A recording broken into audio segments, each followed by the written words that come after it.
Selanjutnya, saudara, kita lihat berita yang juga menjadi perbincangan banyak masyarakat di Indonesia, di mana ada seorang dokter residen anestesi di Rumah Sakit Hasan Sadikin, Bandung, Jawa Barat, ditetapkan sebagai tersangka oleh polisi atas kasus pemerkosaan terhadap keluarga pasien.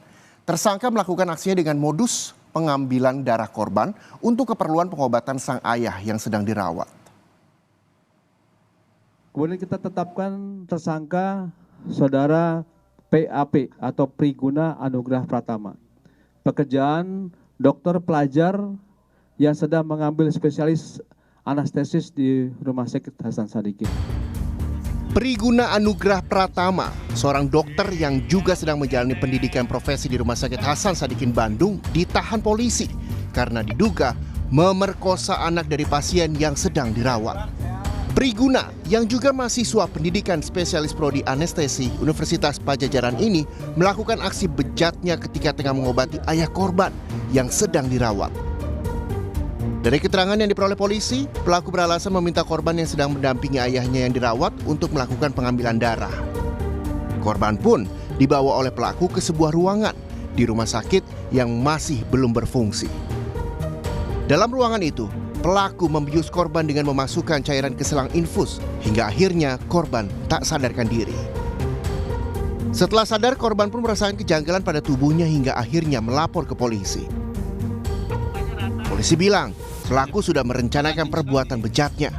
Selain itu, kata polisi, ada 2 korban lain dengan modus yang sama. Mungkin kebetulan saja, tetapi kalau dia merencanakan perbuatan seperti ini, memang dia selalu merencanakan perbuatan seperti ini. Dari hasil keterangan rumah sakit juga memang ada 2 korban lagi yang nanti akan kita minta keterangan. Kebetulan untuk rumah sakit sendiri sudah buka hotline terhadap peristiwa ini, Mbak. Jadi hasil keterangan dari rumah sakit, ada 2 korban lagi yang sudah mengadukan ke rumah sakit dan nanti akan kita lakukan pemeriksaan juga. Sementara itu, pihak Rumah Sakit Hasan Sadikin, Bandung, tempat pelaku sehari-hari bekerja, menyebut pelaku sengaja melakukan kegiatan di luar prosedur yang seharusnya. Hal ini dilakukannya diduga untuk menjerat korbannya.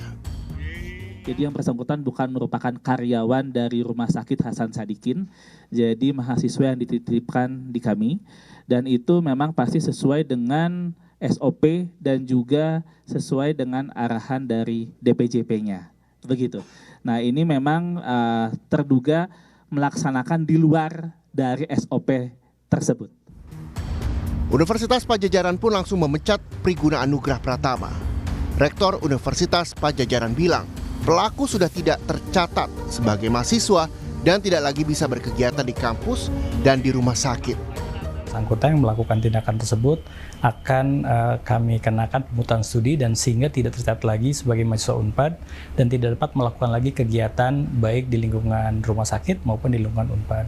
Hal lain adalah tentu kami pun akan melakukan pendampingan untuk korban, jadi berkoordinasi dengan Rumah Sakit Hasan Sadikin dan juga dengan polisi, dan mudah-mudahan dapat terjadi keadilan bagi korban, dan kami mengucapkan juga prihatin dan juga penyesalan untuk korban. Semoga ini tidak terjadi lagi di masa yang datang pada mahasiswa Unpad.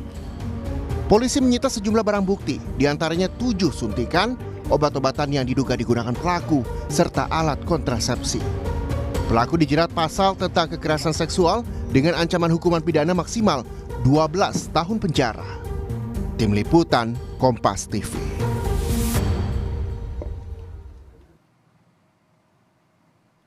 Untuk mengetahui perkembangan kasus ini, kita sudah terhubung dengan Kombes Hendra Rohmawan, ini Kabid Humas Polda Jawa Barat. Selamat siang, Pak Hendra. Pak Hendra, terima kasih banyak atas waktunya. Ini kabarnya Pak Hendra juga sedang dalam perjalanan ya Pak ke rumah sakit, betul ya Pak? Iya.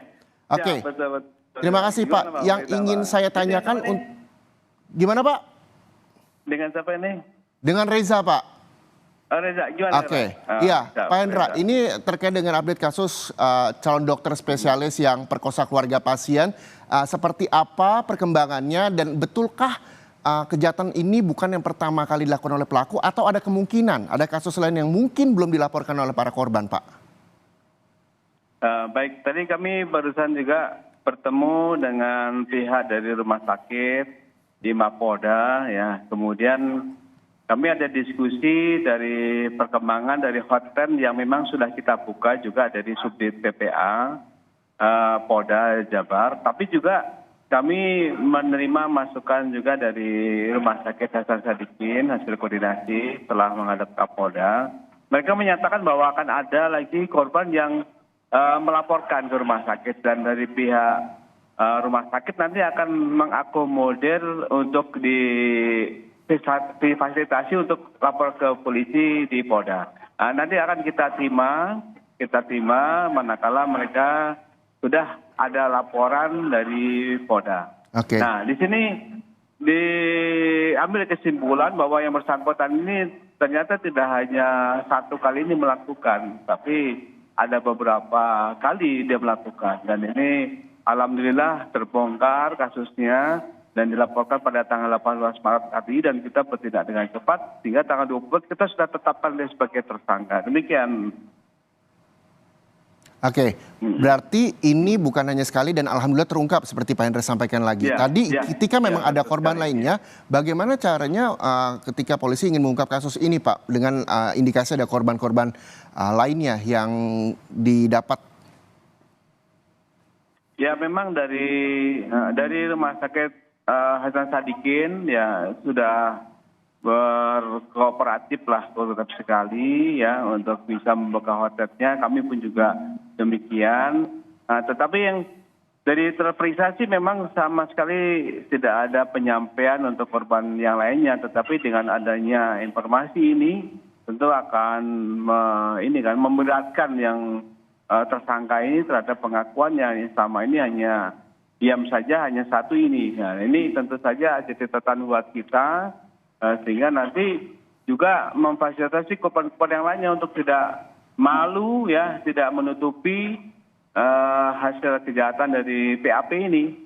Sehingga nanti biar sekali kita rangkum dan kita akomodir sehingga masyarakat yang merasa menjadi korban bisa mendapatkan keadilan yang sebesar-besarnya. Demikian. Oke, kita berharap bahwa banyak korban juga atau ada beberapa korban yang bisa segera melapor agar kasus ini bisa secara terbuka terungkap begitu ya Pak. Tapi kemarin juga Pak Hendra sempat mengatakan bahwa ada indikasi pelaku ini memiliki kelainan perilaku seksual. Namun jika iya, Pak Hendra, apakah mempengaruhi hukuman yang mungkin akan diberikan nantinya kepada pelaku Pak? Ya memang kami sedang mendalami dan nanti menunggu hasil daripada ahli ya. Dari ahli menyatakan memang itu harus secara resmi dan legal. Ahli yang nanti menyampaikan itu. Dan ini tentu saja perilaku ini juga cukup meresahkan ya dari pihak pasien yang lainnya apabila ditemukan hal ini. Tentu saja ini jadi suatu catatan dari rumah sakit maupun kedokteran agar menjadi catatan bahwa dalam prosedur ya kelulusan, pemantauan magang dan sebagainya ini dan juga paling penting adalah bagaimana pengawasan terhadap SOP pemeriksaan. Di luar jadwal, kemudian sendiri, tanpa ada pengawasan lain ini jadi catatan. Dan nanti akan tentu saja akan jadi bentuk kerjasama yang baik ini antara rumah sakit, universitas, ya terhadap kejadian ini agar tidak timbul lagi korban-korban yang lainnya. Demikian. Ya. Pak Hendra terakhir, Pak Hendra ini kan sedang perjalanan menuju rumah sakit, bentuk komunikasi apa yang sampai saat ini juga masih terjalin dengan pihak rumah sakit untuk mengungkap kasus ini Pak Hendra? Ya, jadi memang tadi kami lebih cenderung tadi ketemu langsung ya, mereka sangat menyesalkan dan harapan beliau dari rumah sakit ini memang cukup banyak ya dalam melaksanakan pengawasan dokter magang ini dan tidak hanya satu jurusan yang menyampaikan. Dan dikatakan tadi hampir tiap tahun itu kurang lebih 1.500-an orang ya, utamanya dari universitas tertentu ini bekerja di Hasan Sadikin. Nah tentu saja ini mereka menyampaikan kepada kami ada bentuk kerjasama, pengawasan dan sebagainya untuk ke depan lebih bagus lagi dalam pelayanan kepada pasien maupun juga keluarga pasien yang mendampingi di rumah sakit. Demikian. Baik, terima kasih. Pak Kombes Hendra Romawan, Kabid Humas Polda Jabar atas waktunya bersama Sapa Indonesia Siang di Kompas TV. Sama-sama.